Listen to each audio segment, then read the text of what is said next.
मैं शिल्पी देवी, खालवा टोला इनका घर है। 3 साल से बवासीर था। दवा करा रही थी। ये बता रही है गोरखपुर पडरौना बहुत जगह इन्होंने दवा कराया और दवा से थोड़ा भी आराम नहीं हुआ और उन्होंने विश्वास किया और आकर के प्रार्थना की यहाँ और वो 3 साल का बवासीर का बीमारी हमेशा हमेशा के लिए चला गया। उसका गवाही दे रहे हैं। जोरदार ताली। लीवर में इन्फेक्शन हो गया था। कितने दिन से इन्फेक्शन? 6-7 महीना से हो गया था। दवा कराती थी?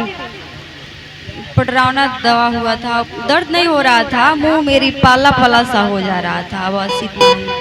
और डॉक्टर बता रहे थे कि लीवर में इन्फेक्शन है, पर दवा द्वारा नहीं सही हुआ, प्रार्थना से सही हुआ।